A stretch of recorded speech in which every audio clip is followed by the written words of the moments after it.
Hey, what's going on, everybody? Shane here. Today I'm going to be reviewing the Matrix Avengers Airsoft AK. It's like a PMC style AK. It has been featured on a lot of the Evike's Box of Awesomeness recently, so I thought I'd go ahead and give you an overview shooting video so you can take a look at this thing. Let's dig in. So it comes partially disassembled, and the reason for that is because it has a ambidextrous charging handle, which you don't see in AKs at all. But there it is right there, and then it comes with the spring.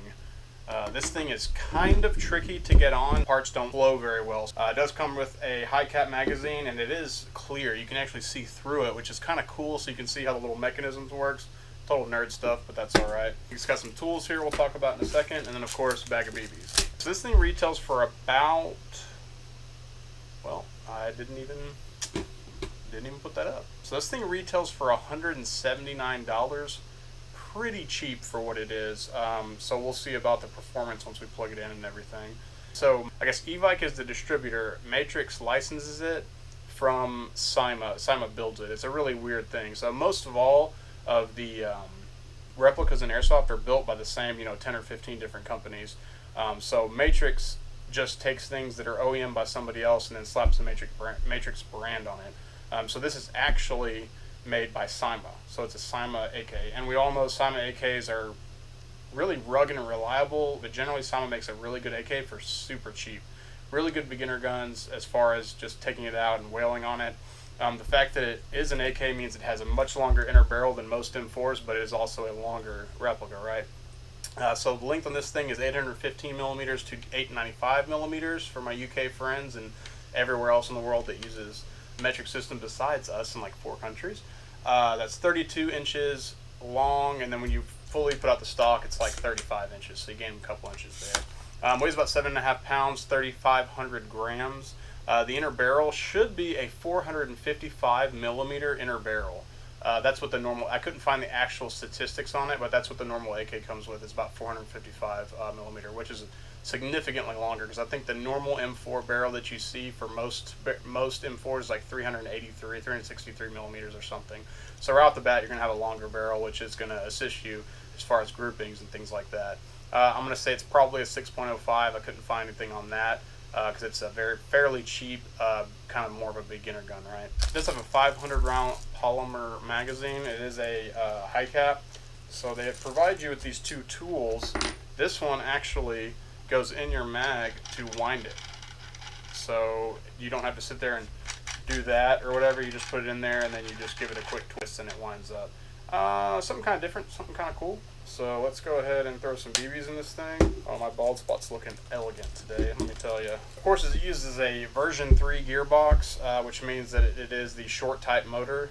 Normal firing modes, so safe, semi-auto, with the AK selector that it has, the really big wonky one. They said they recommend an 8.4 volt NIMH battery, but I don't even know many people that use NIMH anymore, so I'd probably run this on a 7.4 LiPo. I'm going to hook it to an 11.1. Probably shouldn't do that. I doubt this gearbox is going to take that much abuse after a while, but hey, that's what I do. So it does have the normal hop up on the AK, which it uses a slider right here back and forth, and it slides. AK hop-ups are known to be very, very good for some reason right out of the box. A lot of the times it's something to do with the way that it slides the arm up and down versus a normal, twist. Alright, so it does come with this tool as well. This is a front sight tool, so you put it on your front sight because it has that, and then you can screw it down, screw it up, put it wherever you want to put it. And then AK sights, of course, have the weird little slider bar that you set out the distance to, so it can go like way up, and then it's a really weird aiming system, but once you get it sight in, it's just like anything else. Alright, so let's get this thing on. Okay, so let's see if I can remember exactly how to do this. So you're going to put this guide rod through the dual charging handle, or maybe not. Yeah, so you're going to put the guide rod through the dual charging handle, and it's going to pop out the other end, and there's a... So what I'm going to do, I'm going to grab some silicone oil. I'm going to throw a little dabble in there to try to help this thing slide a little bit better, because I had to put it on whenever I was out at Airsoft Extreme Swap Meet, and I could barely get this thing in here. So we're going to put that rod down in there and then push it down as much as you can and then fold it over, and you should be able to get it to slide into the 2 grooves, and there we go. Alright, so it's still pretty sticky, as you can see, really annoying. That's even with silicone oil, so like, see, look, it's stuck right there. So I got to press it forward, and that makes it extremely hard to get this battery cover on. One more reason I don't like AKs. There, so it got on. So once you get it on, you're good to go, but the problem is it's still sticking right there. So give it a little smack and it comes out. Alright, so you got your PMC style AK. It does have a polymer body, polymer grip. Everything's polymer. There's a couple of metal pieces here and there, like this is metal. The barrel looks like it's metal, so that is nice. And it does have the retractable M4 style stock, and it's very cheaply made. There's like little machine marks and stuff all over there. Very wobbly. I mean, it's $100 and something, so you can't be too upset. It does feel nice though. So it does have the dual charging handle, so you can charge it from either side. So if you are a left-hander like me, you can charge it. Which actually the normal AK does charging handles on this side anyway. So whenever you're playing like this and you have to reload, like in the real world, you put that in there and you got to reach over and you got to rack it back, right on the fit there. Oh, there we go. Okay, I had a little wonky. One thing I'll say about AK mags is they are a little wonky because of the way that they slide in like this, opposed to going straight up like an M4. So all in all, I mean, I got the tan version here on a box of awesomeness, and it looks pretty cool. I actually kind of like this thing. I think it's kind of neat. It's super lightweight. There's definitely nothing wrong with this. Start at the top here. This is an obnoxiously orange and large flash hider. It is absolutely just brutally ugly. Yeah, so in order to get this thing off, there's a roll pin on the end of here you're going to have to punch out. But the problem is you have to take out the inner barrel or you'll punch it straight into the inner barrel. So it does have rails. So normal AKs don't have rails any place for sights. Normally there's actually a piece that you'll slip onto the side here that will come up over this to put a sight on. But it's mostly used for the Dragunov sniper rifle, but they actually made them and you can use them for AK too. But that's a more realistic replica. This one doesn't have the lugs for it to actually go on. But it does have rails. All 4 sides are railed, which is nice. So you have your charging handle, like I said, and everything. Pistol grip is large, very, very big. So you get a good hand around it. People with small hands may not dig it. Pretty basic little AK. I mean, there's not really too much to say about it. So let's take a look at some shooting. All right, so I'm going to use the winder here, stick it into the side of the mag, and there's no clicking sound at all, which is odd. Do some chronoing here. Turn this guy on, I'll call it out. Let me get it on the old single shot.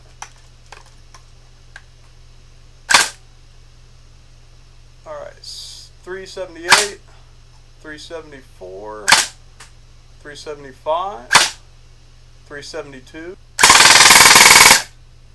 So 19 rounds a second. It's 19.84, so about 20 rounds a second, 357 on full auto. Let me go ahead and spin this high cap some more. Oh, look at that. Alright. This mag is not great.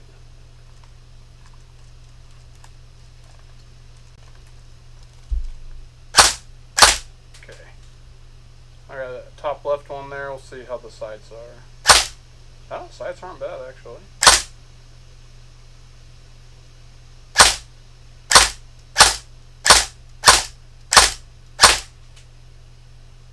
Okay, top middle, see if we can get a bullseye.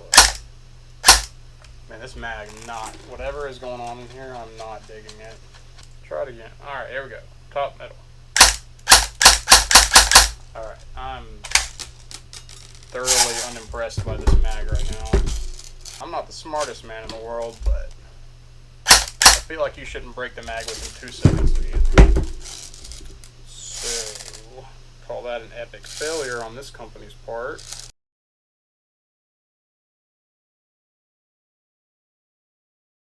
Cool.